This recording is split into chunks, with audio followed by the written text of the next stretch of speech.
Artenia is a vast and prosperous kingdom, located in a strategic position on the continent.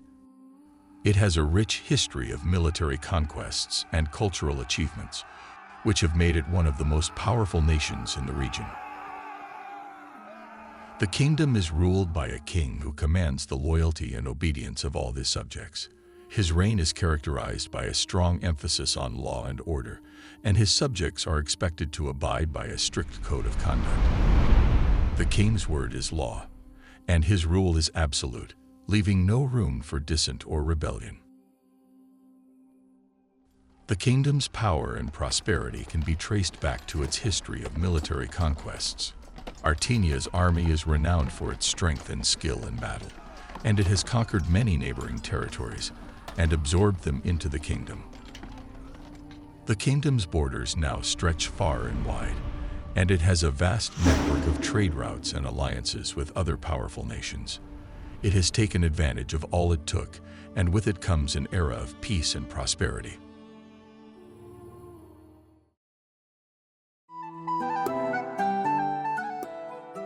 As the sun began to set over the kingdom of Artenia, a small group of knights sat gathered in a dimly lit tavern.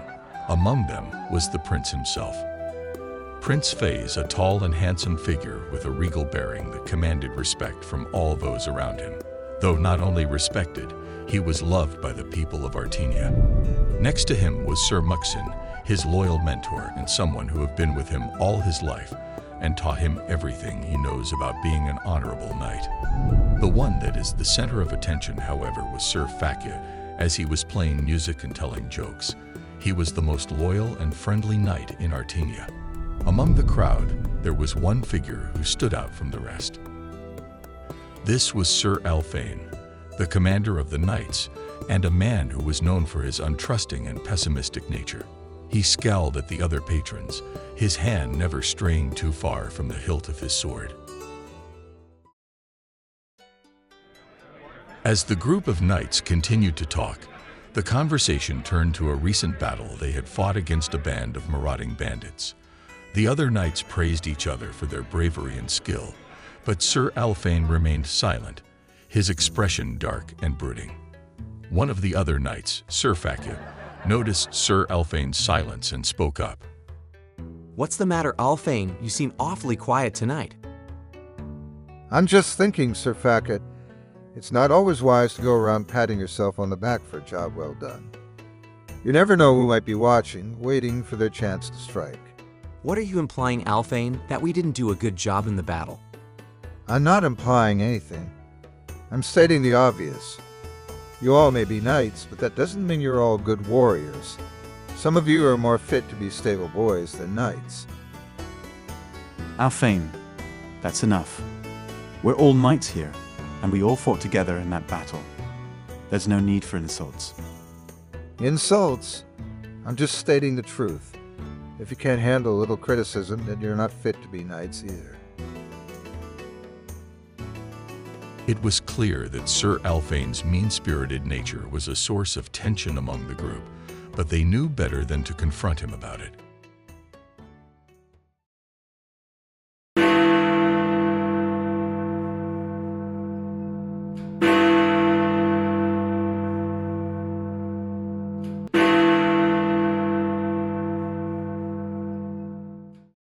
The clanging of the city bells echoed through the streets, jarring the knights from their tense silence.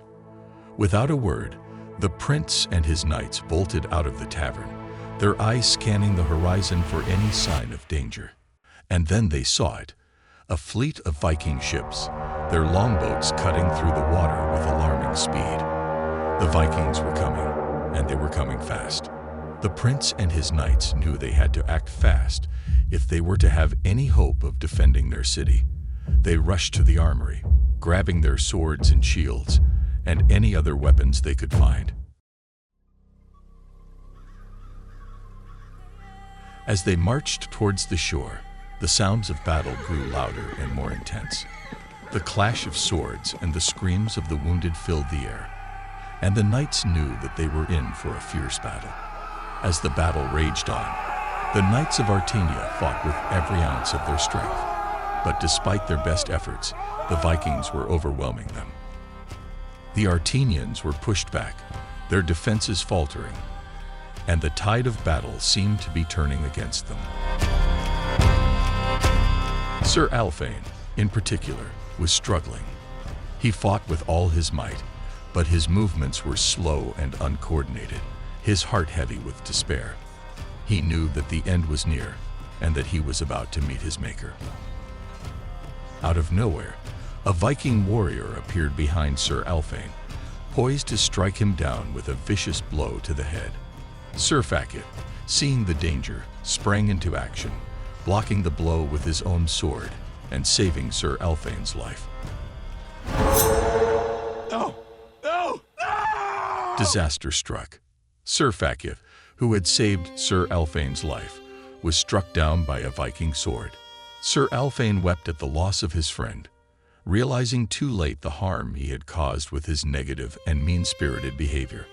But even in his grief, Sir Alfane was filled with a newfound sense of determination. He would not let Sir Fakit's death be in vain. He fought harder than ever before, his movements swift and sure, as he led the charge against the Viking invaders. The prince and Sir Mutchen looked on in awe as Sir Alfane fought with all of his might, his sword flashing in the sunlight as he struck down Viking after Viking. The prince and Sir Mutchen approached the main boat, cautiously treading on the splintered planks. They could hear the screams of men, the clang of swords, and the roar of fire echoing in the distance. As they drew closer, they saw an old man with a gray beard, leaning on crutches. It was the king of the Vikings. The prince hesitated, but eventually nodded his agreement. The king then began to explain his people's situation.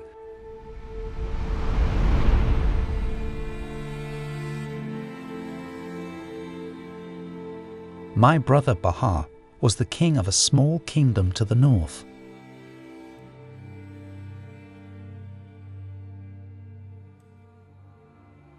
He and your father made a pact to become allies and to work together to make our lands prosper.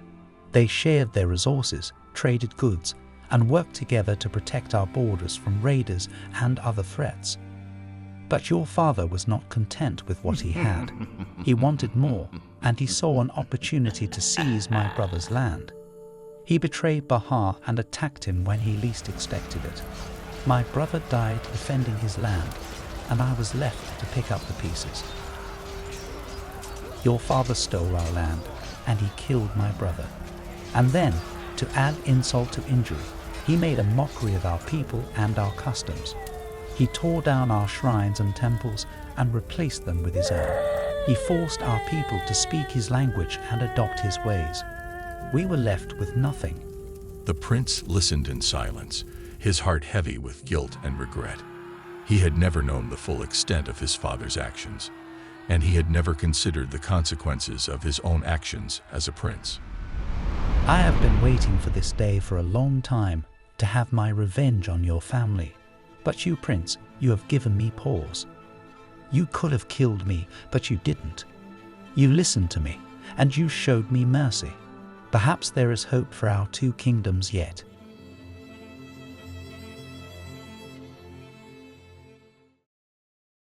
After the battle, the prince returned to Artenia, claiming victory over the Vikings.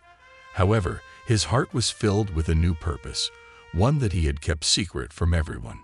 He began to rally the leaders of the kingdom, gaining their support and promising them a better future. As the prince's allies grew stronger, the king began to sense that something was amiss. He called his son to his side and asked him if there was anything he needed to tell them. The prince hesitated for a moment, but then spoke his mind. Father, I have come to realize that you are not fit to rule this kingdom. You have committed crimes against our people, and it is time for you to step down. The king was taken aback by his son's words. He had never expected such boldness from him.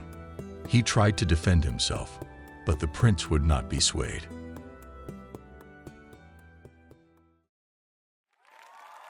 After giving a speech on how it was necessary for the kingdom to have a new leader, The prince's allies emerged from the shadows and backed him up. Among them was King Ali, who had come to help the prince overthrow his own father. The king had no choice but to step down, and the prince was crowned the new king of Artenia. The kingdom was reborn under his leadership, and the people rejoiced. The prince had proven himself to be a just and fair ruler, and his legacy would be remembered for generations to come.